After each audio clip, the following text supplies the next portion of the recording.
नमस्कार मित्रांनो, मी तुमचा मित्र वीरेंद्र मोहिते पाटील आणि तुमचं स्वागत आहे आपल्या मिस्ट्री टॉक्स या चॅनलवर।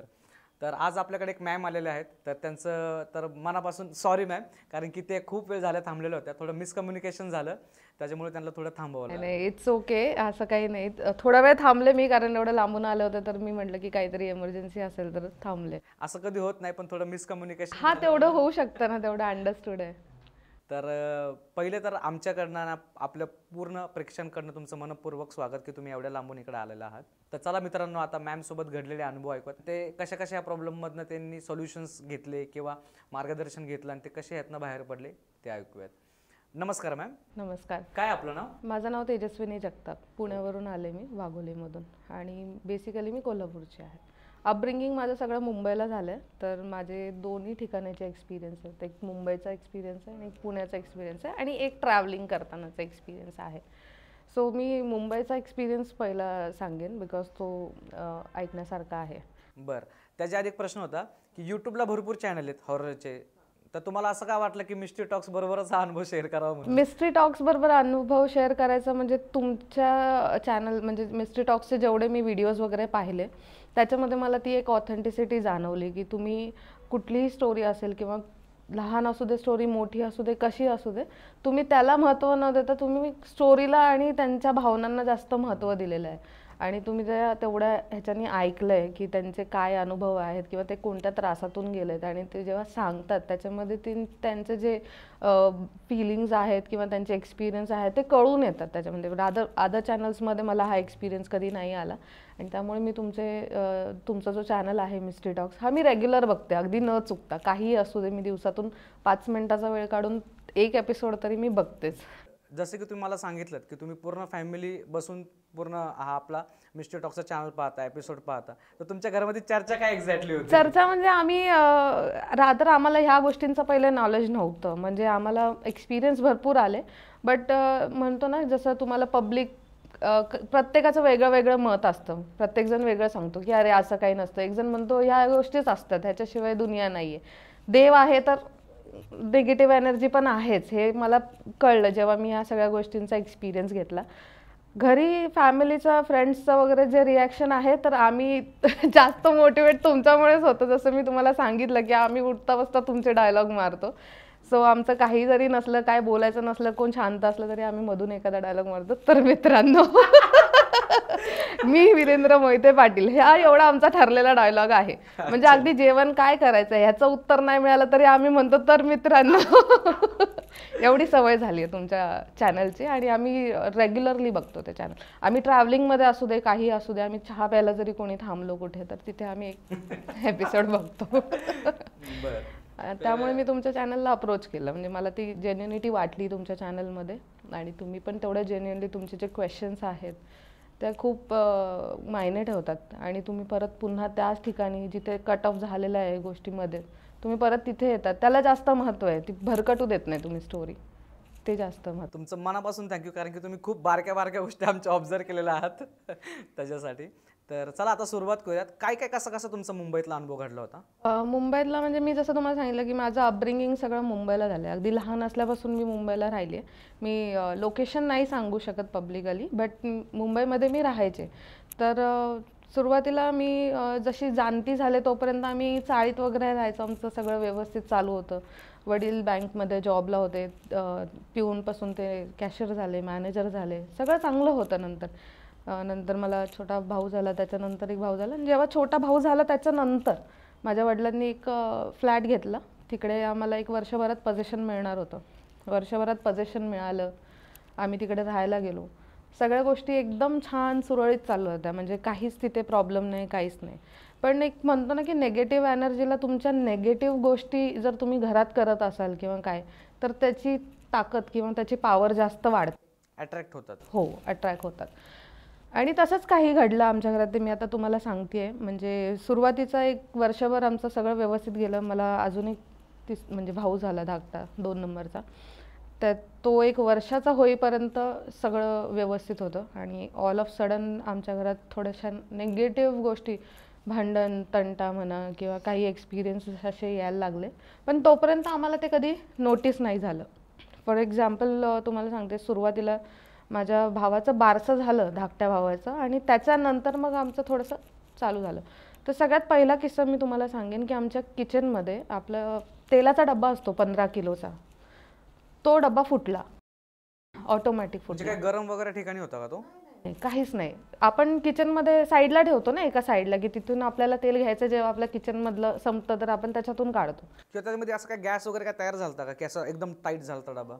पहिले कसं, आता त्याला कॅप्स येतात, पहिले त्याला कॅप नसायचे, आपण तुम्हाला ते चाकूने काढायचं. हां, त्यामुळे ते ओपनच राहतं, त्याच्यात गॅस तयार होण्याचा काही संबंधच नाहीये. बरोबर. आणि तो अचानक फुटला म्हणजे पहिले एक लीक झालं, ते आम्हाला दिसलं नाही, आणि अचानक तो पूर्ण क्रॅक झाला आणि पूर्ण किचनमध्ये तेल तेल तेल सांडलं.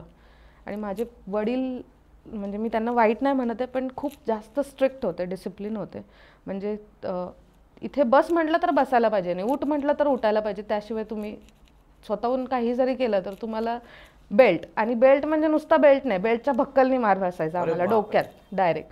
त्यामुळे वडील आमचे खूप स्ट्रिक्ट होते. तर आमची मम्मी घाबरली तेल सांडलंय म्हटल्यानंतर, आणि तेवढ्यात आले पप्पा, बेडरूममध्येच होते, आणि ते आले. मग तरी पण पप्पानी तसा काही दंगा वगैरे नाही केला, आणि आम्हाला कळलं की आतमध्ये किचनमध्ये काहीतरी झालं. आम्ही खूप लहान होतो तेव्हा. मग आम्ही जाऊन बघितलं किचनमध्ये की काय नेमकं एक्झॅक्टली झालं. तर मम्मी म्हटली की येऊ नको, तेल घसरशील. आणि मम्मी तेल भरत होते आणि पप्पा गेले. पप्पा म्हटले मी नाही घसत, मी येतो. तिथून पुढे ते दोघं जवळजवळ 15 मिनटं त्या तेलातून बाहेरच येऊ शकत नव्हते. 15 ते 20 मिनटं उभारलं की सटकायचे, ग्रीप धरली तर सटकायचे, म्हणजे त्यांना ते त्यातून बाहेरच येता येत नव्हतं. शेवटी मी आता आम्ही लहान ना, किती केलं तर ह्यांची धडपड मी बघते, शेवटी किती माणूस असं त्याच्यामध्ये ग्रीप धरायचा प्रयत्न करणार, ग्रीपच देत नव्हतं. आपलं जरी तेल असेल तर आपण ग्रीप धरतो, थोडंफार तरी धरतो, त्याच्यात धरताच येत नव्हती त्यांना ग्रीप. म्हणजे ते इतक्या वेळा सटकले की म्हणजे एकदा कमरेवर लागलं, एकदा गुडघ्यावर लागलं वगैरे, असं त्या गोष्टी झाल्या. कसं बसं करून त्यांनी ते जागच्या जागी ते तेल भरलं, फायनली झालं. त्याच्यानंतर ते तेल म्हणजे घरी आपण पुसून वगैरे काढतो सगळं, जवळजवळ 1.5 आठवड्या त्या तेलाचे वन घरातनं जात नव्हतं. बापरे. मग ते असं ते निर्माणी वगैरे टाकून असं साफ नाही केलं? सगळं पप्पांनी ऍसिड पण टाकलं होतं, अरे बाप. तरी ते चिकट लागायचं, इतकं डेंजर होतं ते. म्हणजे तो प्रकार इतका खायचंच तेल होतं ना ते? खायचंच तेल होतं. 15 किलोचा डबा जो आपण गोड्या तेलाचा आणतो तो. आणि त्याच्यानंतर मग तो आम्ही इग्नोर केला की ठीक आहे, झालं असेल काहीतरी वगैरे. थोडंसं पप्पा भडकले, भांडणं झाली, आणि पप्पांचा स्वभाव होता तामसिक, तर ते भांडायचे घरी. आणि आम्हाला ते यूज टू झालं होतं. म्हणजे भीती पण वाटायची तेवढी, पण काय करणार, पर्याय नसायचा घरी त्यामुळे. आणि त्याच्यानंतर मग असं व्हायला लागलं ना की नॉनव्हेज आणि ड्रिंक्स, म्हणजे पप्पा कधी माझे ड्रिंक नव्हते करायचे, पण थोडंसं काय झालं, 2004-05 साली त्यांचा जॉबचा थोडासा प्रॉब्लेम व्हायला लागला, आणि ते 2005ला जॉबलेस झाले. म्हणजे टेन्शनमुळे गोष्टी सुरू झाल्या? हां, म्हणजे सगळं आमचं होताचं नव्हतं. एक वेळ होती माझ्या मम्मीनी असं, मम्मी पप्पा माझ्या भाजीला गेले ना बाहेर, सोनं खरेदी करून घेऊन यायचे. अरे बापरे. एवढं चांगली परिस्थिती होती. म्हणजे सगळं मम्मीने चांगलं व्यवस्थित मॅनेज केलं होतं. आणि एक वेळ अशी आली ज्यावेळेला आमचं सगळं होत्याचं नव्हतं झालं. तर ही ती पूर्ण जर्नी आहे. त्याच्यामध्ये आता हा पहिला किस्सा मी तुम्हाला तेलाचा सांगितला की तो अचानक फुटला. त्याच्यानंतर काय व्हायला लागलं की आम्ही सगळे जेवायला किचनमध्येच बसायचो. तर मुंबईचे जुने फ्लॅट्स तुम्ही जर बघितले तर आत्तासारखे कार्पेट नाही आहेत त्यांचे, कॉम्पॅक्ट साईज. 8 जण जेवायला बसू शकता किचनमध्ये, एवढी जागा असायची. तर किचनमध्ये अशा 2च लाद्या होत्या खाली. पहिल्याच्या लाद्या छोट्या असायच्या, आताच्या ते 2x2च्या पार्टेक्स मोठ्या येतात. तर त्या 2 लाद्यांवरती ना पाणी सांडणार, डाळ सांडणार, मटण सांडणार, चिकन सांडणार, म्हणजे कुठलाही पदार्थ असू दे तो सांडणारच. आणि त्याचा आरोप जायचा माझ्या भावावर, आणि तो बेदम मार खायचा पप्पांचा. काहीतरी असं घडायचं, असं वाटायचं की त्याच्यामुळे सांडली, तो ओलांडून गेला, सांडलं. मग नंतर आम्ही नीट बघितलं तर त्याचा पायच नाही लागायचा, भांडं उलटं व्हायचं डायरेक्ट. अरे बापरे. म्हणजे आमटी सांडायची, सगळं तिथे सांडायचं. मग ज्यावेळेस तो जायचा त्यावेळेस व्हायचं कसं, बाकीच्या वेळेस मिळून म्हणजे तो असा एक मुवमेंट तयार होऊन यायचा असा की हा जायला आणि भांडं उलटायला. मग आम्ही त्याला पहिलं म्हणजे आठवडाभर तर म्हणजे मम्मी ओरडायची, तुला कळत नाही काय, तू साईडने जाऊ शकत नाहीस काय, असं म्हणजे लहान मुलांना आई जसं ओरडते तसं. आणि आम्ही नंतर मग मी मम्मीला म्हटलं की मम्मी असं रोज रोज तर त्याच्यामुळे तर नाही होऊ शकत. कारण मला माहिती होतं, मला माझं असं आहे ना की मला कुठेतरी जर नेगेटिव्ह असेल काही तर मला त्याची जाणीव होते, मला ते प्रेझेंस लगेच येतात लगेच. तर मला कळलं होतं की फ्लॅटमध्ये काहीतरी इश्यू आहे. आणि मम्मी म्हटली की असं कसं होऊ शकतं, आणि पप्पा आता शिव्या घालतात, भांडणं करायला लागतात, तुम्हीच मार खाता वगैरे असं. मग नंतर आम्ही नीट बघितलं तर त्याचा पाय लागला नाही, डायरेक्ट भांडी उलटायची, डायरेक्ट असं हे व्हायचं. मग ते पण झालं. आता आम्हाला माहिती होतं की आता हे चालू आहे, पण त्याचा ठोस असा काही म्हणजे आम्हाला पुरावा नव्हता मिळाला की असं काही आहे. म्हणजे कन्फर्मेशन भेटत नव्हतं. फक्त गोष्टी करतात, त्यात आम्हाला ह्या गोष्टींचा विश्वास नव्हता त्यावेळेला आणि त्यातलं नॉलेजही नव्हतं. कधी एवढ्या गोष्टी ऐकल्या नव्हत्या, काहीच नव्हतं की हां बाबा अशा गोष्टी पण असतात. मग आम्ही ते कधी माइंडवरती घेतलंच नाही की असं असेल म्हणून. थोड्या दिवसांनी असं व्हायला लागलं की नॉनव्हेज आणि पप्पांचं ड्रिंक करणं घरात सुरू झालं. नॉनव्हेज तर आम्ही सगळेच खातो, म्हणजे आम्हाला आवडतंच, पण पप्पांचं ड्रिंक वगैरे पण घरी चालू झालं. तर मे बी ते जास्त पॉवर त्याला मिळाली असेल. आणि नंतर असं व्हायला लागलं की माझ्या घरात नॉनव्हेज मटण खाणारे माझे वडील, मी आणि माझी आई खाते. माझे दोन्ही भाऊ मटण खात नाहीत, फक्त चिकन खातात. आम्हाला तिघांना, आता मी किती वर्षाची असणार तेव्हा, 7-8, जास्तीत जास्त 10-12 वर्षाची होते मी, किंवा 13-1 वर्षाची असेल. किती खाणार मटण आपण? एक वाटीभर खाणार, 1.5 वाटी खाणार. तिघांच्यात मिळून किती मटण लागेल? अर्धा पाऊण किलो. आम्हाला 1.5 किलो मटण लागायचं. 1.5 किलो. त्याच्या आधी तेवढंच लागायचं का आता रिसेंटली? आता नाही, आता तर मग आम्ही किती, अर्धा पाऊण किलो मध्ये आम्हाला बस. आता नाही, म्हणजे त्या प्रसंगाच्या टायमिंग पिरियडमध्ये.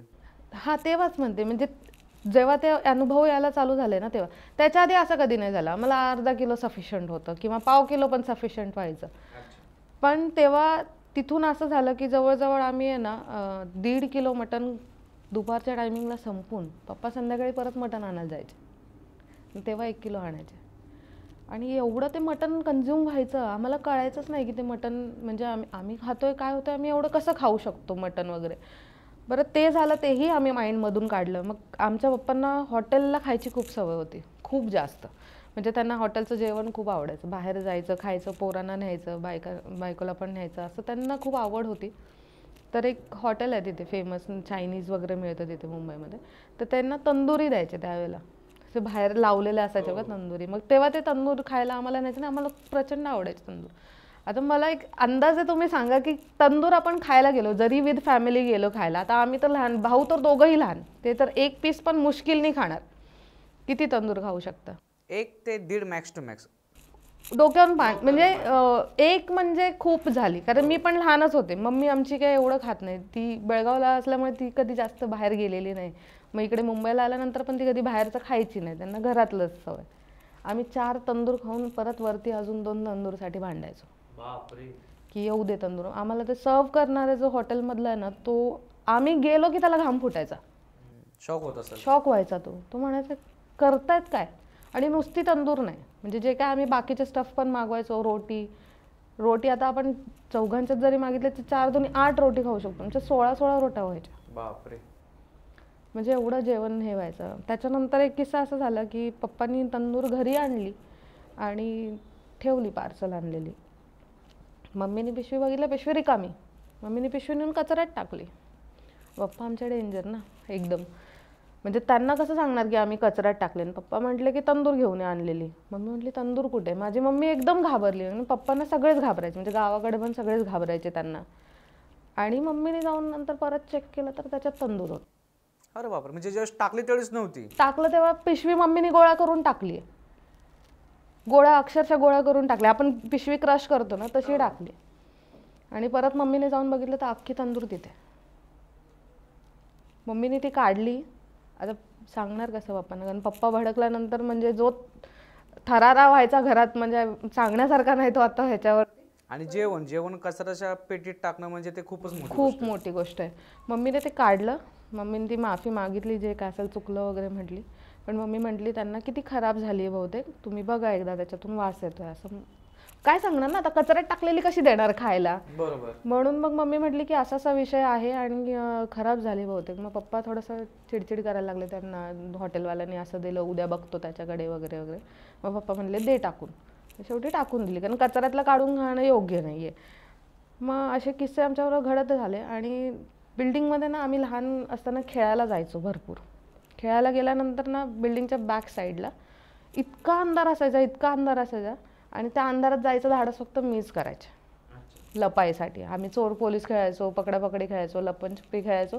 तर मी जायचे तिकडे.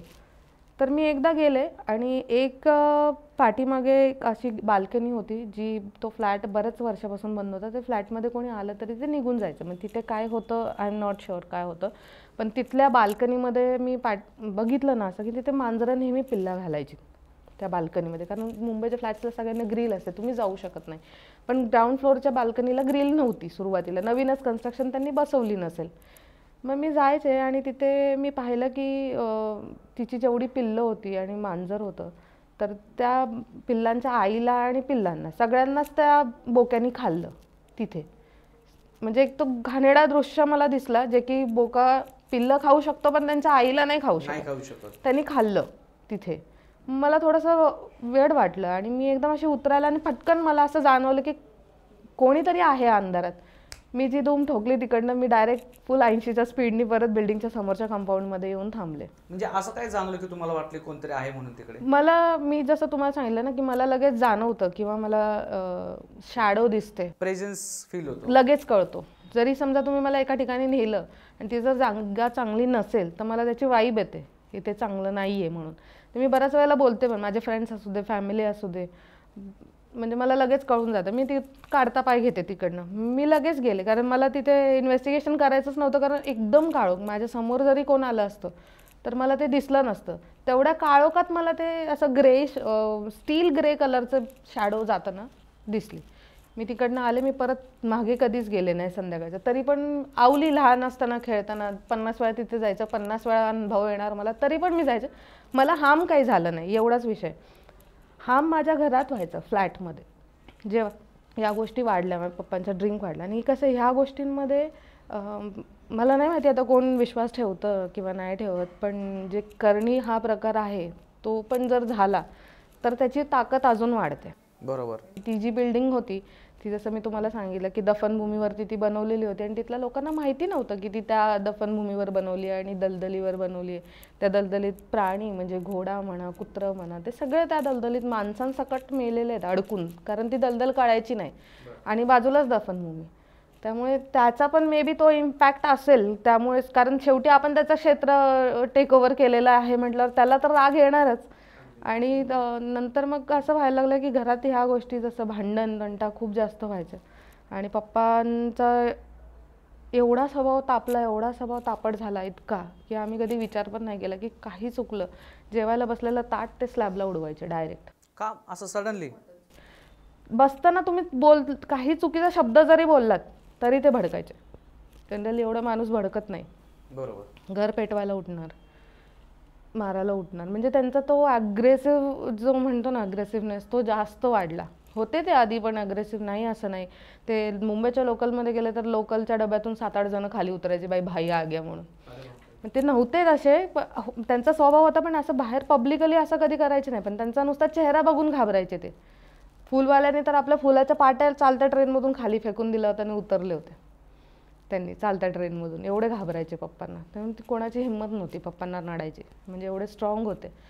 पण त्या फ्लॅटमध्ये हळूहळू पप्पा वीक होत गेले, म्हणजे त्यांची नोकरी गेली. आणि त्याच्यामध्ये मी जसं तुम्हाला सांगितलं की करणी हा प्रकार, आपलीच लोक कधी कधी आपली दुश्मन असतात. लोकांचा काय विचार करणार कळत पण नाही आपल्या सोबत राहून. आणि ह्या गोष्टी त्याच्यामध्ये जास्त ॲड झाल्या. त्याच्यामध्ये त्यांची नोकरी गेली. नंतर मग त्यांनी परत जॉईनिंग करायचं म्हटलं, केलं नाही. तरी पण एके ठिकाणी केलं, तिथेही ते म्हणजे नाही करू शकले. त्याच्यानंतर 16 वर्ष माझे वडील घरी होते. तर त्या फ्लॅटमध्ये नंतर ॲक्टिव्हिटीज अशा व्हायला लागल्या की म्हणजे मी आता ते आठवलं तरी मला म्हणजे कसं, अजूनसुद्धा माझ्या आणि मम्मीचं डिस्कशन झालं त्या दिवसांच्या बाबतीतलं, त्या आमच्या अंगावर काटा आहेत. काय झालं एक्झॅक्टली? काय व्हायचं की मी जसं तुम्हाला सांगितलं, मला 2 भाऊ आहेत लहान. मला त्रास झाला तो मी तुम्हाला सांगते पुढे काय झालं. माझ्या पाठीवरचा भाऊ आहे माझ्या नंतरचा, त्याला कधी त्रास नाही दिला, पण त्याचा लाड भरपूर केले त्यांनी, असं म्हणायला काहीच हरकत नाही आहे. कारण ते गण म्हणतो ना आपण, देवगण मनुष्यगण वगैरे, तर मे बी त्याच्यामुळे असेल, कारण आमच्या पूर्ण घरामध्ये त्याच्या एकट्याचाच देवगण आहे. तर त्याला ना असं जाणवायचं की कधीतरी कोणतरी कानाला असं करतंय, कोणतरी गाल ओढतंय, कोणतरी नाक धरतंय, पण त्याला हार्म काहीच नाही करायचं. फील व्हायचं का? फील व्हायचं. तो लिटरली सांगायचं, मम्मा माझं कान कोणतरी हलवतंय. मला पण म्हणायचं, दीदी बघ ना माझं गाल ओढतंय कोण, हे बाबा हात लावला, असं म्हणायचं. तो ते दिसायचं का तुम्हाला? नाही, मला नाही दिसायचं. त्याला जाणवायचं कोणीतरी धरलंय. आपल्या बॉडीला फील होतं काही जरी त्याचं साधा केस जरी चेहऱ्यावरून गेला तर आपण बघा एकदम कसं तरी होतं. तर तसं त्याला ते जाणवायचं, कान हे केलंय, गाल धरलंय किंवा नाक धरलंय असं त्याला ते जाणवायचं. मग मला माहिती होतं फ्लॅटमध्ये काय, माझ्या मम्मीला पण माहिती होतं, माझ्या पप्पांना पण नंतर माहिती पडलं होतं. कारण आता जसं मी तुम्हाला किचनचा किस्सा सांगितला तसाच सेम बेडरूममध्ये पण व्हायचा. बेडरूममध्ये आम्ही एका साईडला दिवाण लावला होता, तेव्हा काय सिंगल बेड असायचे, आत्ताचे जसे किंग क्वीन येतात तसे नव्हते. तर बेडच्या खालीच पप्पा झोपायचे. तेवढ्या 2 लाद्यांचा जो पट्टा होता पूर्ण चौकटीपासून भिंतीपर्यंतचा, त्या पट्ट्यात जर पप्पा झोपले तर पप्पांना ते सोडायचं नाही. काय व्हायचं एक्झॅक्टली? पप्पा असे झोपले ना की पप्पांचा हात असा फेकायचा खाली, म्हणजे जोरात हात आपटायचा. माझे पप्पा लिटरली 3 ते 6 महिने लिटरली रात्री झोपेत जोर जोरात ओरडायचे. आणि झोपेत ओरडलेला आवाज वेगळा असतो, म्हणजे तो धड ओरडत पण नसतो आणि धड तोंड बंद पण नसतो, असं वेगळाच एकदम आवाज. किंचाळल्यासारखा नाही, किंचाळलेला म्हणू शकत नाही, एखादा गुदमारताना कसा येतो पण तो खूप जोरात आवाज, असं एकदम जोरात आवाज. म्हणजे आम्ही लिटरली 3-3 वाजता उठवायचो पप्पांना, काय झालंय काय झालंय काय झालं, उठा म्हणून. त्यांचा हात त्या लादीवर पडला की त्यांचा तो हात झटकून टाकायचा जोरात. आणि त्यांना ते इतकं दुखायचं की 3 महिने पप्पांचा हात दुखत होता. आम्ही त्याचं MRI केलं, सगळं केलं, पप्पांचं कुठेही प्रॉब्लेम आला नाही रिपोर्टमध्ये, सगळे रिपोर्ट नॉर्मल. पण पप्पांना त्रास भरपूर झाला, छातीवर बसायचं, आवाजच बंद करून टाकायचा, असं म्हणजे त्यांच्याबरोबर ते ॲक्टिव्हिटीज व्हायची. पण पप्पा आमचे एकदम स्ट्रॉंग, कोणाला न घाबरणारे. त्यामुळे पप्पा काय म्हणजे जे होईल ते होईल, आज पण मी तिथेच झोपणार, त्याला चॅलेंज दिल्यासारखं होतं ना. मग नंतर झालं माझ्या मम्मीसोबत. मम्मी माझी हॉलमध्ये झोपायला लागली घाबरून, आणि आम्ही ऑब्व्हियसली मम्मीसोबतच झोपायचे. माझ्या मम्मीच्या लिटरली मम्मीला कळायचं की माझ्या उशाला ती 2 जण बसली आहेत. दिसायचं का? नाही, जाणवायचं. ते जे बोलायचे, गप्पा मारायचे ना, ते तिला ऐकू यायचं. आता विषय असा आहे की त्यांचं स्पष्ट ऐकू नाही येत आपल्याला, कुन कुन कुन कुन, हां ते काय बोलतात. तर तिने थोडे दिवस ती गोष्ट ऑब्झर्व केली. पहिल्यांदा तिने इग्नोर केली, नंतर तिने परत इग्नोर केली. नंतर तिला असं वाटलं असेल काहीतरी असेल, जाऊ दे, खालच्यांचा कोणाचा आवाज येत असेल. पण पहिलेचं कन्स्ट्रक्शन पण चांगलं होतं, खालचा कोणाचा आवाज येऊ शकत नाही. मम्मी झोपली की 12, 12:30, 1 वाजता त्यांचं कन्व्हर्सेशन चालू व्हायचं बरोबर मम्मीच्या उशाला. आणि एकदा तिला ते म्हणजे स्वप्नात दिसलं का कशात दिसलं, म्हणजे ती म्हणते की मी स्वप्नात पण नव्हते, मी झोपले पण नव्हते, पण मला ते कोपऱ्यात दिसलं जे काय होतं ते. दोन्ही दिसले तिला, म्हणजे कपल होतं ते, साडी विडी घातलेलं, म्हणजे जुनं कपल, काष्टा घातलेलं, ते त्यांना दिसलं. त्याच्यानंतर माझ्या लहान भावावर किस्सा व्हायला लागला. तो रोज संध्याकाळी जायचा, मम्मा मला कोणतरी सिगरेटचे चटके देते. बापरे. आणि तो तुम्हाला सांगते किती नुकता बोलायला लागला होता, 3-3.5-4 वर्षाचा असेल. त्याला काय माहिती सिगरेट, तो सांगायचा मम्मा सिगरेटचे चटके कोणतरी देते. आणि लिटरली त्याच्या हातावरनं असे नंतर दुसऱ्या दिवशी लाल लाल असे चटके दिसायचे, हलके हलके, एकदम डार्क नाही, असे हलके दिसायचे, असे गोल आपल्याला लागल्यानंतर कसं तो कुंकू लावल्यावर तसं ते त्याला जाणवायचं. आणि एक दिवस काय झालं, घरातून म्हणजे पप्पा नव्हते, बाहेर गेले होते, आणि मी मम्मी आम्ही सगळे बेडरूममध्ये बसलो होतो. आणि नेमकी लाईट गेली घरात. आणि माझा भाऊ असा आहे की लाईट गेला अंधाराला इतका घाबरायचा, तो कधीच जायचंच नाही. 2 म्हणजे माझ्या नंतरचा धाकटा नाही, धाकटा एकदम लहान होता, त्याला नाही एवढं कळायचं, पण तो खूप घाबरायचा अंधाराशी. आणि मग मम्मी म्हटली चला आपण सगळे हॉलमध्ये बसू, कारण मम्मीला पण दिसायचं ते शॅडो पळताना वगैरे पूर्ण दिसायचं. पण आम्ही करणार काय, जाणार कुठे मुंबईसारख्या ठिकाणी, आमच्या काय दुसरा फ्लॅट वगैरे नव्हता, तो एकच होता सुरुवातीला. आणि पप्पांचं पण मी जसं तुम्हाला म्हटलं की नोकरीचा असं विषय झाला, त्यामुळे आम्हाला दुसरा फ्लॅट लगेच चेंज करणं पॉसिबल नव्हतं. मग मम्मी म्हटली आपण चटई घालून हॉलमध्ये बसू. आम्ही हॉलमध्ये बसायला गेलो, आणि मम्मीने त्याच्यासमोर खिडकी बंद केली, बेडरूमची खिडकी बंद केली. हे त्यांनी बघितलं, मम्मीने खिडकी बंद केली आहे वगैरे. आम्ही येऊन बसलो, आणि ह्यानी नेमकं त्या दिवशी अंधारात जायचं धाडस केलं बेडरूममध्ये. बेडरूममध्ये गेला तर खिडकी उघडी. मग तो घाबरला, म्हणजे तो जसं बोलला ना की खिडकी कुणी उघडली ज्या आवाजात, आम्ही सगळेच घाबरलो. का असं काय आवाज होता? म्हणजे तो एकदम असा धड रडत पण नव्हता, आणि असं पण खिडकी कोणी उघडली असं झालं त्याला. एकदम लहान होता ना तो, कारण त्यांनी बघितलं होतं मम्मीला खिडकी बंद करताना. आणि मग नंतर खिडकी कोणी उघडली म्हणून मग मम्मी म्हटली अरे मीच उघडली, मी बंद केली होती, वारं येऊ दे म्हणून मी उघडली. आता मम्मी काय सांगणार त्याला, समजूत काढायला त्याला मम्मीने सांगितलं की मीच उघडली म्हणून. नाही म्हणाला, तू उघडलीच नाही, तू माझ्यासमोर बंद करून आली होतीस, एवढं म्हणजे त्यांचं बोलणं झालं. मग ती म्हटली राहू दे, तू लक्ष देऊ नको, चल मी परत बंद करते आणि तू चल. आणि खिडकी म्हणजे अशी ओपनेबल आहे ती वाली खिडकी नाही, स्लायडिंगची खिडकी. उघडताना तरी आवाज येतो आपल्याला की स्लायडिंग थोडंसं उघडलंय कोणी. परत तिने त्याच्यासमोर बंद केली आणि त्याला घेऊन बाहेर आली. परत खिडकी नंतर उघडीच होती. पण आम्ही तेव्हा पण दुर्लक्ष केलं. पण मला जसं मी तुम्हाला म्हटलं की मला त्याचे अनुभव यायचे वगैरे, तर ना मला दिसायचं स्वप्नात की माझ्या त्याच बिल्डिंगमध्ये स्टेअरकेसच्या प्रत्येक लँडिंगवर, स्टेअरकेस उतरल्यावर लँडिंग जे येतं त्या प्रत्येक लँडिंगवर एक स्केलिटन आहे, सांगाडा जो माणसाचा सापळा, हां, तो दिसतोय. आणि माझी त्याच्यासोबत भांडणं होत आहेत, म्हणजे मी लिटरली झगडते त्याच्यावर.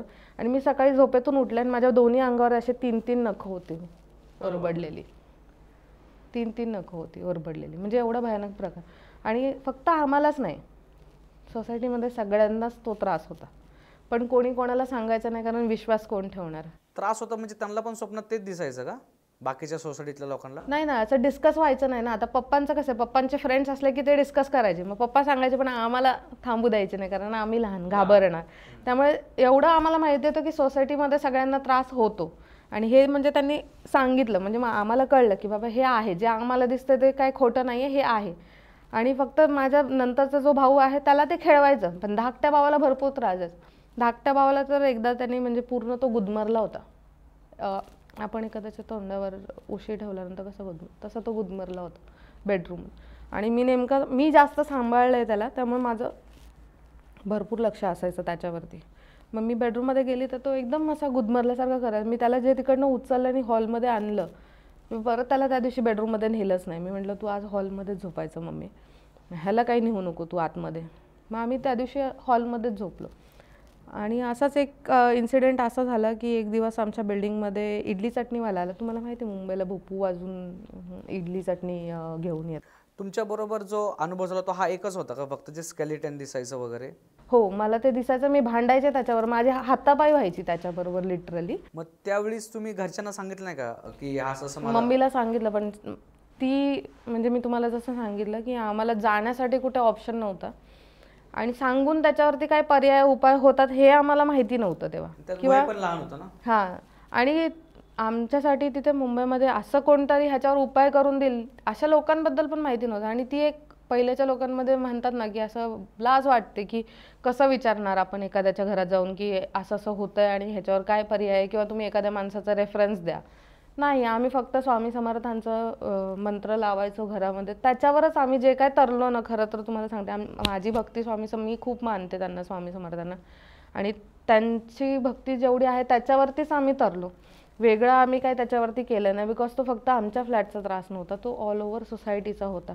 आणि त्याच्यामध्ये एक एंटिटी नव्हती तर भरपूर एंटिटी होतं. जसं मी तुम्हाला सांगितलं, दफनभूमीवरती ती बनवली, त्यामुळे निगेटिव्हिटी प्रचंड होती तिथे, भरपूर होती. आणि ते स्वप्न तुम्हाला सारखं यायचं का क्वचित यायचं? नाही, मला 15 दिवसातून आठवड्यातून एकदा असं यायचं, पण यायचंच. मला असं दिसायचं की मी खालून वरती येते आणि ते मला लँडिंगमध्ये दिसलं, ते मला अडवायचं लँडिंगमध्ये, मला कधीच वरती घरापर्यंत नीट जाऊ देत नाही. आणि एकदा असंच झालं, मी स्कूलमधून आले आणि मी जिना चढते, माझा 3रा मजला येतच नाही. मी 3ऱ्या मजल्यावरती होते राहायला, 3रा मजला आलाच नाही 2-3 महिने रिअलमध्ये. असं झालं. आणि त्याच्यानंतर एकदा, आता जसं मी तुम्हाला म्हटलं की आम्ही खाली जायचो खेळायला सगळे, तर बिल्डिंगच्या पार्किंगमध्ये पण भरपूर जागा होती खेळायला. आणि ती अशी ओपन होती पार्किंग, अशी आत्ताचे जसं बेसमेंट्स वगैरे दिसतात तसे नाही आहेत, व्यवस्थित होती पार्किंग. अच्छा, मग ते पार्किंग जसं मी तुम्हाला सांगितलं की एकदम ओपन असते पार्किंग, असे भयान आत्ताचे जे बेसमेंट्स वगैरे असतात तशी नव्हती, चांगली एकदम फ्रेश पार्किंग एकदम. तर खाली ग्राउंड फ्लोअरला पण घरं असतात. घरांच्या समोर जो कॉरिडोर आहे त्याच्या समोर एक कट्टा आहे, साधारणतः एक 2-3 फुटाच्या उंचीचा कट्टा आहे. आणि त्याला प्रत्येक थोड्या अंतराने एक पिलर आहे, मध्ये कॉलम आहेत. तर मी जस्ट त्या कट्ट्यावर, म्हणजे आम्ही एवढा आवली होतो की खाली कधी जमिनीवर व्यवस्थित खेळणार नाही, झाडावर चढ, गाडीवर चढ किंवा कुठे, असे आम्ही खूप खेळायचो. बिल्डिंगमध्ये भरपूर ऑप्शन्स होते आम्हाला, बदामाच्या झाडावर जाऊन लपायचो आम्ही. तर आम्ही जस्ट त्या कॉरिडॉरमध्ये त्या भिंतीवर उभारले मी, आणि आमचं असंच मुलं मुली आम्ही सगळे खेळत होतो, बोलणं चालू होतं. आणि ऑल ऑफ सडन मी वरतून खाली पडले. बापरे. मी ज्या ह्याच्याने पडले ना, मी एवढी म्हणजे अशी तळमळले की मला एनर्जीच माझी पूर्ण गेली. म्हणजे आपण इथे बघा एखाद्या वेळेला मारल्यानंतर कसं होतं आपल्याला एकदम, त्याच्यापेक्षा वाईट एनर्जी गेली माझी. म्हणजे असं मला लिटरली साखर पाणी तोंडात घालावं लागलं. लोकांनी तिथल्या ग्राउंड फ्लोअरच्या काकी बेशुद्ध पडले ऑलमोस्ट बेशुद्ध व्हायलाच म्हणजे राहिलं होतं फक्त, की म्हणजे मला काहीच कळतच नव्हतं. मी नुसती मान हलवायचे, मला इतकं जोरात लागलं. काहीच नाही, मला कोणी धक्का दिला नाही, काहीच नाही. मी आपली तिथे खेळते, पिलर पकडलाय, मी उभी आहे आणि एकाएकीच मी अशी पडले. आणि पडल्यानंतर मला शुद्ध आली की अरे मी पडली कशी काय, मला तर कोणी धक्का नाही दिला, मी तर इथे उभी होती आणि आमचं खेळणं वगैरे चालू होतं. आणि पोरं पण घाबरली एकदम की ही अशी कशी काय पडली एकदम, म्हणजे काय हिचं पडण्यामागचं रिझन काय. तर ती तिथे जे होतं ना एंटिटी, ते प्रत्येकाला त्रास द्यायचं. कोणाला पाय धरून खेचणार, कोणाला धक्का मारणार, कोणाला असं वरतून पाडणार, किंवा घरात जसं मी तुम्हाला सांगितलं की भांडी अशी व्हायची एकदम, काहीतरीच एकदम विचित्र अनुभव. आणि मला काय व्हायचं, मी बेडरूममध्ये बसले ना की मला हॉलमधून असं पळत जाताना दिसायचं, आकृती दिसायची. मला चेहरा वगैरे काही नाही दिसायचा, कारण बेडरूममधून हॉलमध्ये एवढं क्लिअर नाही दिसणं, कारण लाईट गेलेली असायची. आणि त्या लाईट गेलेल्या काळोखात सुद्धा मला आकृती दिसते, that means something is there, काहीतरी आहे तिथे. मग मला ते दिसायचं, पण मला ते एवढं असं झालं होतं ना की यार चल यार दिखताय, रोजही दिखताय, असं मला ते झालं होतं म्हणजे घरी. पण भाऊ माझे खूप घाबरायचे आणि ती सिरियस होती गोष्ट. जेवढं मी तुम्हाला आत्ता हसून सांगते, म्हणजे त्यावेळेला ती इतकी सिरियस होती की म्हणजे मी त्याची तुम्हाला तीव्रता सांगू शकत नाही. कारण मग 2 लहान मुलांना आईला एकटीला सांभाळावं लागायचं, कारण वडील लेट यायचे. म्हणजे एकदम डेंजर स्थिती झाली होती घरातली. त्यात त्यांचं जॉबचं असं झालं. मी तुम्हाला म्हटलं की आपलीच लोक आपल्याला हे करतात, तर ते जे करणीचा प्रकार आम्हाला घरात काय काय सापडलं. आमच्या बाथरूमच्या खिडकीवर आम्हाला फिंगरप्रिंट्स मिळाले आणि बाथरूमच्या खिडकीतून मी बघितलंय स्वतः लिंबू बिंबू पडताना. त्यामुळे मला म्हणजे आमच्यासाठी ते खूप धक्कादायक होतं. ज्या आपण एखाद्या व्यक्तीला जर असं लेकरासारखं सांभाळतोय, मोठं करतोय, आणि तेच जर व्यक्ती आपल्या घरात असं हे करत असेल, तर मग बाहेरच्या दुश्मनांची गरजच काय. म्हणजे इनडायरेक्टली सापाला दूध पाजल्यागतच झालं. हो, दूध पाजल्यासारखं झालं. पुढे काय झालं मग? त्याच्यानंतर मग मला ते मी तुम्हाला म्हटलं ना एंटिटी दिसायचं. त्याच्यानंतर मी तुम्हाला म्हटलं की माझ्या बिल्डिंगमध्ये एकदा इडली चटणीवाला आला होता. बोपू वाजवत येतात बघा इडली चटणीचे. आता त्याला कसं होतं, आमची थोडी सेमी सर्कलमध्ये होती बिल्डिंग, अशी एवढी असेल अशी. आणि इकडे ग्राउंड फ्लोअरला जे राहायचे ना, ते इकडे पाठीमागचं त्यांनी जे म्हणजे त्यांचे 2 फ्लॅट होते आमोरासमोर. समोरच्या फ्लॅटचा त्यांनी हॉल स्वतःला ठेवला होता आणि किचन आणि बेडरूम त्यांनी इकडनं एंट्री करून दिली होती. आणि सेपरेट. हां, थोडंसं शेवाळलेलं होतं पावसाच्या पाण्याने वगैरे. आणि त्या इडली चटणीवाला आला, नेहमी येतो इडली चटणीवाला. तो किस्सा घडल्यानंतर तो इडली चटणीवाल्याने आज ताग्यात तिथं कधीच तोंड नाही दाखवलेलं. म्हणजे ती आता बिल्डिंग डिमॉलिश झाली, आता रिडेव्हलपमेंटला गेली, आता ती बिल्डिंग नाही आहे. असं झालं का एक्झॅक्टली? हां, सांगते. तो गेटमधून आला, पूर्ण बिल्डिंगमध्ये फिरला, काही जणांना इडली द्यायची होती दिली, आणि जस्ट बिकॉज एक फॅमिली पाठीमागे राहते म्हणून तो वाजवत इकडनं गेला. आणि कसं आहे, ही बिल्डिंग अशी आहे आणि ह्याच्या समोर अशा 3 विंग आहेत, तर असं दोन्ही साईडला पण रस्ता आहे. तर तो इकडे गेला नेमकं. आणि तो जो सटक, आणि नेमकं तेव्हा मी बाल्कनीमध्ये बसले होते, गॅलरीमध्ये. बेडरूमला मोठी बाल्कनी होती, तर इकडे पण फेसिंग होते आणि इकडे पण फेसिंग होतं. तर मी इकडे बसले होते आणि माझी मम्मी माझ्या साईडला उभी होती. आणि आम्ही खाली बघत, दुपारच्या वेळेला काय टी व्ही सारखं आम्ही काही बघायचो नाही, मग बाल्कनीत बस असं चालू असायचं. आणि नेमकं इडलीवाला आला आणि इडलीवाला सटकला. आता तो सटकला, त्याला धक्का दिला का पाय ओढला हे आपल्याला माहिती नाही, पण तो जो इडलीवाला सटकला त्याच्या टोपात एक छोट्या टोपमध्ये चटणी असेल, ग्रीन कलरची चटणी असते ना, आपण इडली चटणी खातो, ती चटणी त्याच्या टोपातून उडली आणि आमच्या 3rd फ्लोअरला येऊन लागली. एवढ्या लांब आली. 3rd फ्लोअरचा जो आमचा बेडरूमची भिंत आहे ना, त्या भिंतीला येऊन म्हणजे आता ती बिल्डिंग नाही ना, तर मी तुम्हाला अजून पण दाखवलं असं. बिल्डिंग कलर जरी केली तर त्या चटणीचा डाग नाही जात अजून. म्हणजे एवढं त्या इफेक्ट होता त्याचा. आणि तो जो सटकला त्याने भांडं वगैरे सगळं तिथेच सोडलं आणि तो तिथून पळाला. का पण तो काहीतरी त्याला जाणवलं असणार आहे, कारण आणि तो जेव्हा पडला त्याने बघितलं ना वरती चटणी गेलेली, त्याने सगळं तिथेच सोडलं आणि तो पळून गेला तिथनं. म्हणजे आता आम्ही विचार करायचो की नाही आम्हालाच काय असं भास होत आहेत का, हे होत आहेत का, ते होत आहेत का वगैरे. आणि नंतर मग ते असं कळलं की तो ज्या ह्याच्याने पळून गेला, तर तिथे आम्हाला कन्फर्म झालं की something is wrong. Because building जेव्हा नवीन पोझिशन दिली ना, तर प्रत्येक वर्षी बिल्डिंगमध्ये प्रत्येक विंगमधला एक माणूस मेलाय गणपतीला. अरे बापरे. बरोबर गणपतीलाच. खूप मोठे मोठे गणेश या गणपती वगैरे आमच्या बिल्डिंग सोसायटीवाल्यांनी भरपूर सेलिब्रेशन केलं. देवधर्माचं जेवढं करता येईल तेवढं सोसायटीने केलं. पण ते काय ऐकण्यासारखं नव्हतं. म्हणजे ते थांबलं नाही प्रकरण? नाही थांबलं, अजिबात नाही थांबलं. कारण पप्पांचे जे मित्र वगैरे होते तर त्यांना सुद्धा तो त्रास झाला. ते तर दर 3 महिन्याला घरात मोठ्याने भजन घालायचे. UP बिहार साईडचे होते ते. खूप जोरात मोठ्याने भजन घालायचे की ह्या गोष्टीचा त्रास नाही व्हावा. पण असं झालंय तिथे की प्रत्येक घरात प्रॉब्लेम झालाय. कोणी सुसाईड केलंय, कोणी आजाराने मेलंय, कोणी म्हणजे कोणाला सुखी जीवन नाही. बरेचसे लोक तिथून सोडून गेले. जे सोडून गेले ते वाचले, जे नाही गेले ते प्रॉब्लेम झाला. आणि मला तर नेहमीच म्हणजे अनुभव यायचे. जसं मी खेळायला गेले, तुम्हाला म्हटलं मला पाठीमागून शॅडो दिसायची आणि कधी कधी मी अशीच मुद्दामून राऊंड मारून यायचे.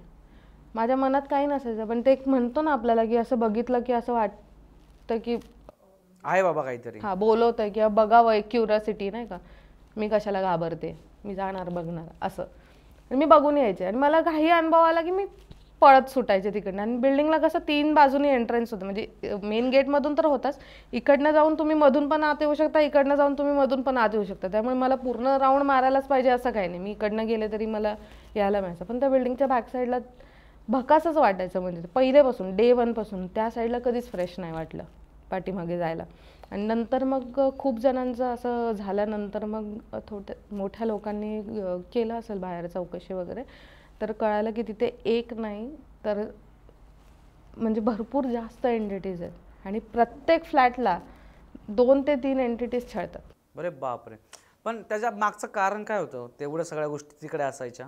कारण बिल्डिंगच अशा ठिकाणी उभी केली होती जिथे त्यांना स्थान दिलं होतं. तुम्ही त्यांचे हे काढून तिथे स्वतःचं घर बांधलंय तुम्ही आणि लोकांना विकलंय, हे चुकीचं आहे. डिस्टर्ब झालं. आणि ॲक्च्युली असं नाहीच केलं पाहिजे. कुणीही असू दे, कोणताही बिल्डर असू दे, दिस इज रॉंग.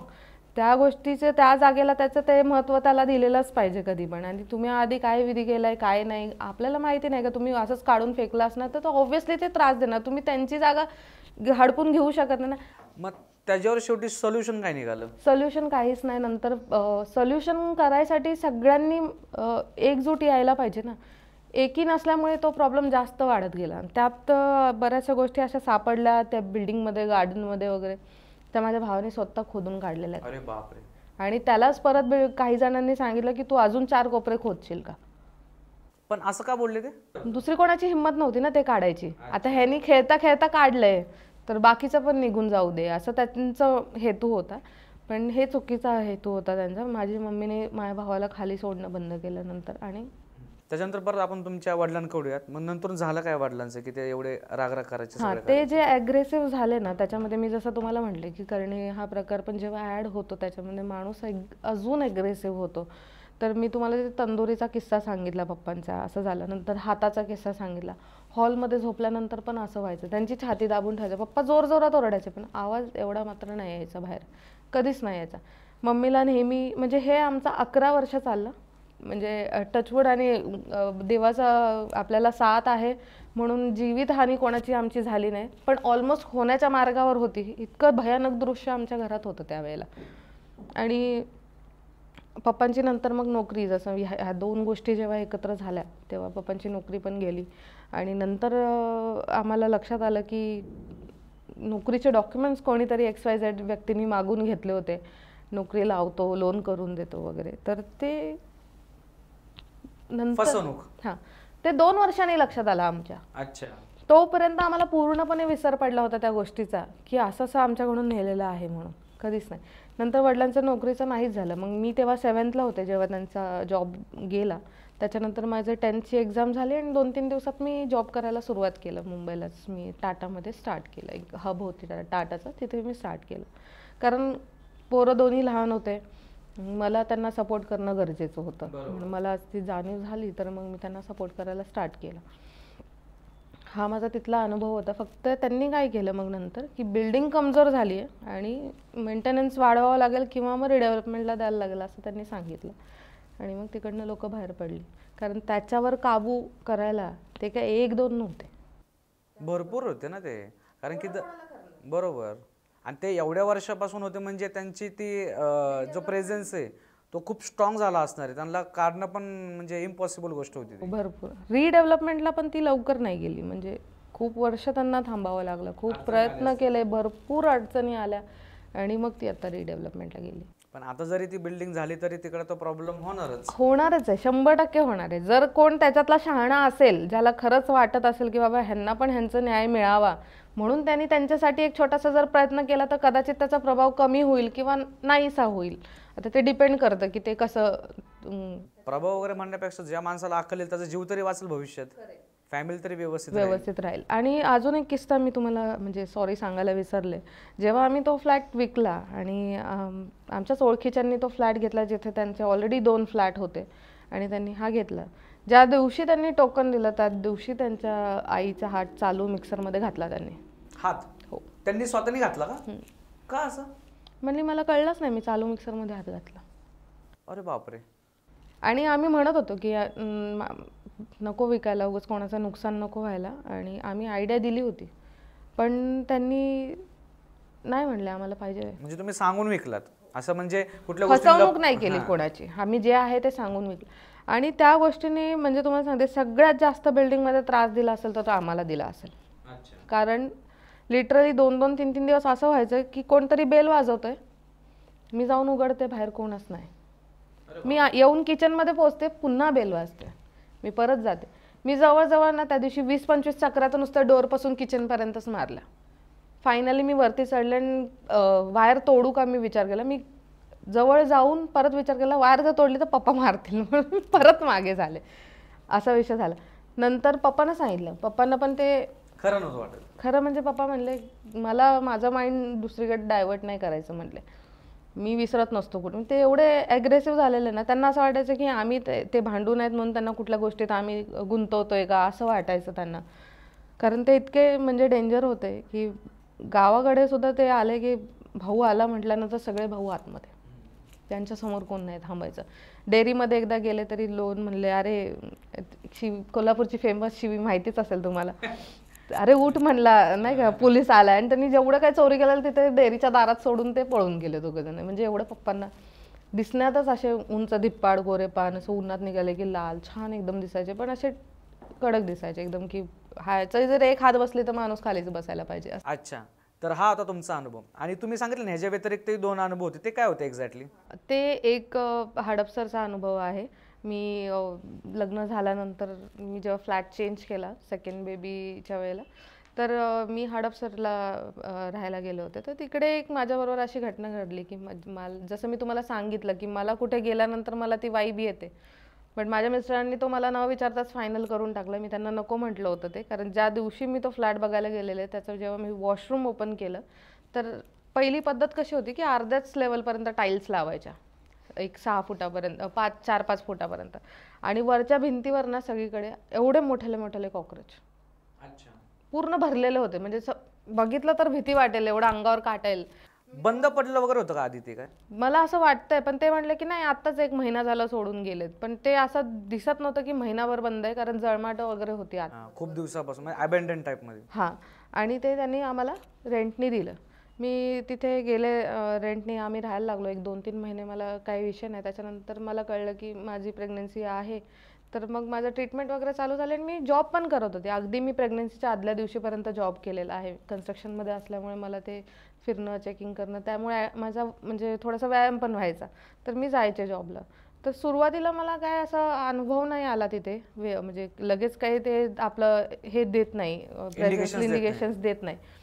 तर नंतर असं व्हायला लागलं की माझ्याकडे ऑटो इग्निशनचा गॅस होता, आणि मी जेव्हा पण स्वयंपाक बनवायचे आणि मी जेव्हा गॅस चालू करायची तर गॅसची आग माझ्या गळ्यापर्यंत यायची.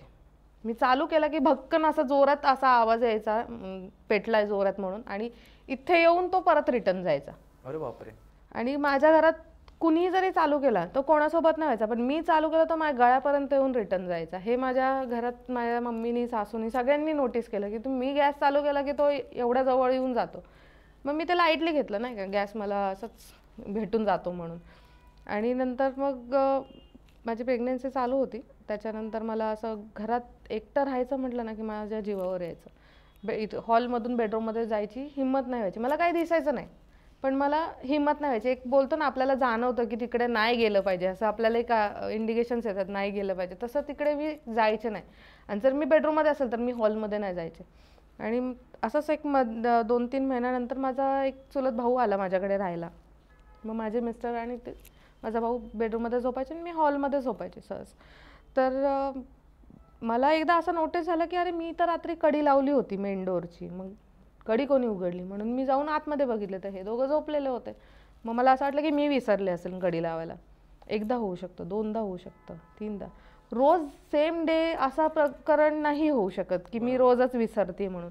किती वेळा तर माझे मिस्टर म्हटले सकाळी कामाला जाताना तुला अक्कल आहे का, तू कधीच लावत नाही, अशीच उघडं ठेवून झोपते, दिवस काय चांगले आहेत का, त्यात तू प्रेग्नेंट आहे.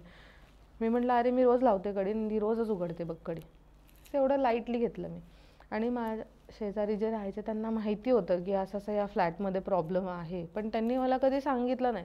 त्यांनी मला कधी सांगितलं जेव्हा मी तो फ्लॅट सोडायला गेले तेव्हा मला त्यांनी ते सांगितलं की म्हणजे तिच्या मिस्टर तिला म्हटले की तू काय ताईंना अडवू नको, ते जात आहेत तर जाऊ देत, ते चांगलं चांगलं होतं ते चालले तर, पण तू अडवून धरू नको, तुझ्यामुळे काही नुकसान होईल असं काही करू नको, त्यांना जाऊ दे म्हणली, आपण काय कॉन्टॅक्टमध्ये कधी पण राहू शकतो. त्यांना पण माझा एक आधार वाटायचा, माझं बोलणं दुपारच्या वेळेला वगैरे कधी सुट्टी, म्हणजे प्रेग्नन्सीनंतर मी सुट्टीवरच होते तर मग दुपारच्या वेळेला बोलणं व्हायचं तर त्यांनाही बरं वाटायचं. मग ते मी जायला लागल्यावर थोडंसं त्यांना एकदम असं व्हायला लागलं की यार आता हे पण जाणार. मग ते कडी उघडायचं मी तुम्हाला सांगितलं ना, असं व्हायला लागलं. त्याच्यानंतर त्या जिन्यात पण असं व्हायला लागलं की तुम्ही जिना चढताय, फर्स्ट फ्लोअरलाच घर आहे माझं, पण तुम्ही जिना चढताय पण तुमचं घरच नाही ते. खालचा जो पहिला जिना आहे ना, तुम्ही लँडिंगपर्यंत पोहोचतच नाही, वरचा जिना जाऊ दे घराचा, म्हणजे अंतर संपत नसेल, संपतच नाही. तुम्ही 2च पायऱ्यांवरती रेग्युलर फिरताय जवळजवळ 7 मिनिटं 10 मिनिटं फिरताय आणि नंतर धाडकन खाली पडायचं आणि मग तिथून चालत जायचं. म्हणजे ही गोष्ट सवय झालेली. ते शेजारी दादा होते त्यांना पण सेम अनुभव यायचा त्यांना, त्यामुळे आम्हाला दोघांना माहिती होतं की ते असं काहीतरी आहे. पण एवढं आहे असं मला वाटलं नव्हतं, कारण मी माझ्या प्रेग्नन्सीमध्ये रात्री 3 वाजता उठून तिथल्या एका चौकामध्ये मी जायचे आणि अशी उभी राहायचे केस सोडून, एवढं पोट घेऊन रात्री 3 वाजता. माझ्या लक्षातच नाही की मी चालली आहे कुठे. मी आपली उठते झोपेतून आणि असा कुठला आजार नाही, ते झोपेत चालायचा वगैरे आजार नाही मला कधीच, पण मी उठले आणि 2-3 वेळा मी गेले आणि डायरेक्ट चौकामध्ये जाऊन थांबले. किती वेळ झाला असं? 3 का 4 वेळा झालं माझ्यासोबत. घरच्यांनी अडवलं नाही का कोणी? घरी कोणच नव्हतं, कारण माझे हस्बंड आणि भाऊ आतमध्ये झोपायचे, मी हॉलमध्ये झोपायचे, बाहेरच्या बाहेर गायब. ओके. आणि मी यायचे पण रिटर्न परत, तेवढा एक चक्कर मारून यायचे मी तिथे. मी चक्कर मारली की तिथली 4-5 माणसं घाबरायची रात्री गाडीवरून वगैरे येत असली की. ऑब्व्हियसली एक प्रेग्नेंट बाई एवढा रात्री बाहेर एकटी दिसते म्हटल्यानंतर केस वगैरे मोकळे सोडून. आणि ते दोघं जे पळाले मला बघून, मला नंतर एकदम लक्षात आलं. मग मी असा विचार केला की मी इथे काय करते, आणि मग मी टाईम बघितला. माझ्या हातात कायम घड्याळ, झोपताना पण घड्याळ माझ्या हातातच असतं. मी टाईम बघितला तर रात्रीचे 3 वाजले होते. मी हे काय करते म्हणजे मलाच सुचलं नाही. मी पटकन गेले घरी, म्हटलं जर चुकून घरी कळलं की मी नाही आहे तर प्रॉब्लेम नको व्हायला, म्हणून मग मी पटकन घरी गेले आणि जाऊन बघितलं तर ही दोघं झोपलेले होते. मी परत कडी लावली आणि झोपले. सकाळी परत कडी ओपन. माझी डिलेवरी झाली, मला मुलगी झाली.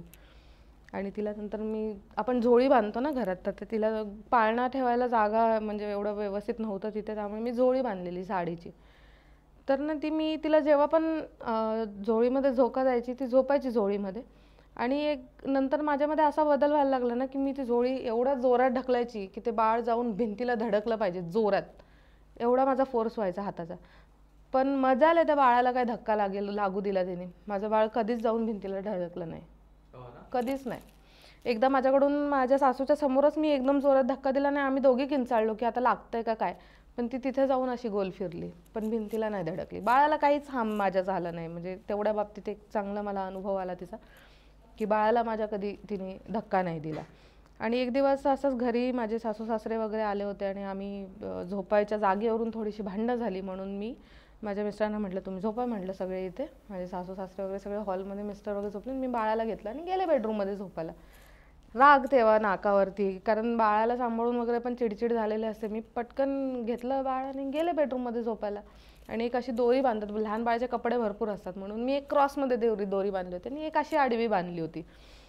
आणि मी तो नेमकं माझं बाळ कधीच लवकर झोपायचं नाही, त्या दिवशी 9 वाजता झोपलं संध्याकाळी. आणि मी त्याला घेऊन झोपले. आणि मला काय तेव्हा मोबाईल, हे इंस्टाग्राम वगैरे तेव्हा एवढं नव्हतं, मग मी काय मोबाईल पण जास्त बघायचे नाही. तिला घेऊन झोपल्यानंतर एक 5 मिनिटात तसं मला डोळा लागेल एवढ्यात मला ना असं चापकाने फटका दिल्यासारखं जाणवलं अंगावरती सटकन. तर मी डोळे उघडले आणि परत मी बंद केले. परत दुसरी चाबूक बसली मला मी परत उघडलं. मला काय वाटलं की माझ्या चादरची जी बॉर्डर आहे ती फाटली होती, म्हणजे निघाली होती. तर ती तर नाही अडकली ह्याच्यामध्ये, पण अडकली तर मला लागेल कसं मारल्यासारखं. आणि मी नेमकी ती बॉर्डर त्या दिवशी फाडून टाकली होती, चादरीपासून वेगळी करून टाकलेली, की चादर खराब नको व्हायला, ती बॉर्डर काय असेल ते असं जाऊ दे. नंतर माझ्या लक्षात आलं बॉर्डर तर मी फाडली, मग माझ्या अंगावर काय लागलं. मग मला वाटलं की जी दोरी मी बांधली ती तुटून खाली पडली का, माझ्या अंगावर सटकन लागली का. म्हणून मी डोळे उघडून बघितलं तर वरती दोऱ्या तर तशाच आहेत. मग मला लागलं काय, म्हणून मी इग्नोर केलं आणि मी परत झोपले. आणि माझ्या पाठीला भिंत होती पूर्ण, मी भिंतीकडे पाठ करून झोपलं होतं आणि बाळाला कुशीत घेतलं होतं. आणि थोड्या वेळाने मला असं झोप लागायला आणि माझ्या पाठीत धपकन हात मारला. मला अजून पण जाणवतो तो एवढाच हात, गुबगुबीत एवढाच हात होता. आणि बांगड्यांचा पण आवाज आला मला, आणि जोरात असा सटकन माझ्या पाठीत धपाटा पण मारत नाही का एकाला, तसा मारला. मग मी घाबरले एकदम. आता म्हटलं मागे बघावं तरी प्रॉब्लेम, नाही बघावं तर बाळ तर झोपलंय, मी आता उठून जाणार कशी, बाहेरून तर भांडून आले मी. आणि इगो, जायचं नाही म्हटलं, जे होईल ते आपण इथेच थांबायचं. आणि मला ना असं जाणवायला लागलं की तिथे काहीतरी आहे. मला कन्फर्मच झालं आहे, कारण मी जस्ट त्याच्या 2-3 दिवस आधीच माझ्या चुलत सासऱ्यांना म्हणजे आले होते त्यांच्या डोळ्याच्या ऑपरेशनसाठी. तर मी त्यांना म्हटलं की नाना असं असं वाटतंय मला, आणि मला थोडंसं काहीतरी भास होतोय. तर म्हणजे तू अशी बाळती नाहीस, आणि कोण लगेच 2 महिन्यात कामाला जातं, 2.5 महिन्यात राहायचं घरी 3 महिने. मी कामाला लवकर बाहेर पडल्यामुळे मला घरी राहणं शक्यच नव्हतं, माझं डोकं काम नाही करत घरात थांबल्यानंतर. मग मी म्हटलं ठीक आहे, जाईल मी उद्यापासून, काहीतरी सोबत एखादा खिळा वगैरे ठेवून असं जाईल. आणि त्याच्या 2 दिवसांनी हा प्रकार घडला. मला ते हात जाणवला. मी जे बाळाला जवळ घेतलं आणि स्वामी समर्थांचा मंत्र चालू केला, तर डायरेक्ट मी सकाळीच उठले. मी काही मागे बघितलं नाही ना, मी त्या दिवशी पाणी प्यायला सुद्धा नाही उठले आणि बाळाला पाणी पाजायला सुद्धा नाही उठले. आणि माझं बाळ रात्रीतून 4 वेळा उठणारं बाळ सुद्धा माझं रात्री उठलं नाही, त्या दिवशी डायरेक्ट सकाळी उठली ती. म्हणजे हा कोइन्सिडेंस झाला. आणि त्याच्यानंतर माझा बड्डे आला. माझा बड्डे आल्यानंतर माझ्या बड्डेच्या दिवशी स्मशानभूमीच्या दारात माझा ॲक्सिडेंट झाला. अरे बापरे. मी तुम्हाला म्हटलं ना, माझ्या पायावर जो वन आहे, ही त्याच गोष्टीची आठवण आहे ॲक्च्युली. म्हणजे 2 दिवसाआधी त्या स्मशानभूमीमध्ये एक प्रेत जळत होतं, आणि त्याची झळ तुम्हाला माहिती असेल, खडी मशीन गोंडवाला त्याची झळ लोकांच्या तोंडावर लागते, रस्त्यावरच आहे ती, एकदम रस्त्यावर. हा, एवढासा रस्ता आणि बाजूलाच ती अशी आहे, म्हणजे ओपन मध्ये आहे ती एकदम, की असं माणूस उतरून लगेच एका पावलावर उभं राहू शकतं तिथे. ऍक्सिडेंट एक्झॅक्टली झाला कसा काय, म्हणजे इन्सिडेंट कसा झाला तो? काय नाही, मी आपली चालली होती आणि खालून एक बघा तिकडे ते स्मशानभूमीच्या थोड्याशा पुढे खालून एक रोड वरती आलाय. तर मला वाटलं की तिकडनं गाडी आली आणि त्याला वाचवावं म्हणून मी ब्रेक मारला, पण त्याची माझी काही धडक झाली नाही. पण माझी गाडी मात्र सटकली आणि माझा पाय त्याच्या गाडीखाली, म्हणजे माझ्या गाडी खाली गेला आणि माझी गाडी आणि मी आम्ही सरकत पाठीमागे आलो पूर्ण बरंचसं अंतर. त्यामुळे मला हे एवढं लागलं आणि माझा ॲक्सिडेंट झाला. आणि मी माझ्या मम्मीला सांगितलं नाही माझा ॲक्सिडेंट झाला. आणि माझं जी मुलगी आता मी तुम्हाला सांगितली धाकटी, तिला माझी मम्मी घेऊन गेली होती कोल्हापूरला. तर ती शेजारी तिला जास्त, म्हणजे ॲक्च्युली कॉलनीमध्ये खूप जण तिला जास्त प्रेम करतात. लेकरू आईपासून दूर राहतं म्हटल्यानंतर एक ते राहतं ना, त्या बाळाला भरपूर प्रेम करतात सगळेजण. तर मी शेजारी फोन केला की काय करतंय माझं बाळ वगैरे विचारायला. आणि मग ते म्हटलं आली नाहीस की तू कधी येणार आहेस कोल्हापूरला. म्हणजे मी काही येऊ शकत नाही, माझा असा ॲक्सिडेंट झाला आहे आणि मम्मीला काही बोलू नका. मग त्या काकींना काय कळत होतं की नाही मला माहिती नाही नेमकं. म्हणजे मी तुम्हाला जसं म्हटलं स्वामी समर्थांचं मी जास्त करते, तसं त्यांच्या घरात स्वामींचं करणारे एक व्यक्ती तिथे हजर होती त्यावेळेला. लगेच तिने माझ्या मम्मीला बोलवलं आणि सांगितलं असं असं तेजूबरोबर झालं आणि तिला बोलून घेऊन जास्त लागलं काय बघा म्हणून. मग माझी मम्मी थोडीशी घाबरली. तेवढं ती म्हणली थांबा आपण ह्यांना विचारूया. तेव्हा त्यांनी तिथे बसून सांगितलं की त्या घरात एक बाई जळलेली आहे आणि त्या बाईचा हिला त्रास आहे. आणि जेव्हा त्यांनी त्या अंगात आलं त्यांच्या आणि ते सांगितलं, तेव्हा ते म्हणले ही बघ उभी आहे चौकटीवर तिथे कोल्हापूरमध्ये. ती हे सांगायला आली होती की हिला बाहेर पडायला लावू इथनं, नाहीतर मी तिला सोडणार नाही. का पण असं, याच्या मागचं कारण काय? ती तिथे जळून मेलेली ना, तो तिची जागा माझ्या जागेत का राहता, असं त्यांचं एक हे असतं की माझ्या जागेत तुम्ही नाही राहू शकत. मग त्यांना ते त्रास झाला भरपूर. त्याच्यानंतर मला त्यांनी कधीच ह्या गोष्टीबद्दल त्यांनी बघायचंच बंद केलं, कारण ती बाई पूर्ण स्पष्ट त्यांना दिसली. आणि मग त्यांनी तिला गाऱ्यानं घातलं की बाई मला 15 दिवस दे, मी 15 दिवसात तिला इकडनं रूम खाली करायला लावतो आणि तुझा काय उतारा असेल तो मी नेऊन तिथे टाकतो. माझा उतारा टाकायला पण माझ्या नवऱ्याने 1 महिना लावला. तो काही जातच नव्हता. शेवटच्या दिवशी तो जाऊन तिथे ठेवून आला. म्हणजे ते आपण दही भात, सिगरेट, एक अंड बिंड काय काय ठेवतो ते तसं, कारण ॲक्सिडेंट झाल्यानंतर रस्त्यावर ते ठेवायचं असतं म्हणतात नैवेद्य. तो ठेवला आणि त्याच्यानंतर मला तिथून रूम खाली करायला लावली आणि एक दिवस जरी वाढला तर तुझी गॅरंटी आम्ही घेऊ शकत नाही. मी एवढा म्हणजे ह्याच्यावरती रूम खाली केली तिथून आणि तिथल्या लोकांना म्हणजे सगळ्यांना माहिती की ती तिथे फिरते. अच्छा. पण तिच्यावर काही उपाय नाही, ती जाणार नाही तिथून. आणि त्या फ्लॅटमध्ये कोणी म्हणजे थांबत नाही, एक थोडे टाईम नंतर निघून जातात. बर. तर मित्रांनो, हा होता मॅम सोबत घडलेला अनुभव. आणि ह्याच्यातून सर्वात महत्त्वाची गोष्ट म्हणजे ज्यावेळेस मुंबईमध्ये त्यांच्यासोबत अनुभव घडला तर त्यांनी ते घर विकलं, त्या गोष्टी सिरियसली घेतल्या, त्याच्यावर विश्वास ठेवला. आणि सेकंड जो त्यांचा अनुभव होता की त्यांच्या हस्बंडने जाऊन तिथं उतारा वगैरे ठेवला आणि त्याच्यानंतर त्यांची तब्येत वगैरे व्यवस्थित झाली, त्यांनी ज्या त्यावेळेस लगेच त्यांनी दाखवल्या त्या गोष्टी, म्हणून त्यांना कुठली मोठी हानी झाली नाही. तर ह्या व्हिडिओतून हे शिकायला भेटलं. हा व्हिडिओ कसा वाटला नक्की आम्हाला कमेंट करून सांगा. आणि मॅमही आपल्याला गुगल फॉर्मच्या मार्फतच कनेक्ट झालेले आहेत, तुम्हीही व्हा, त्याची लिंक आपण डिस्क्रिप्शनमध्ये देत असतो. तर चला आता आज इकडंच थांबूयात. धन्यवाद. जय हिंद, जय महाराष्ट्र.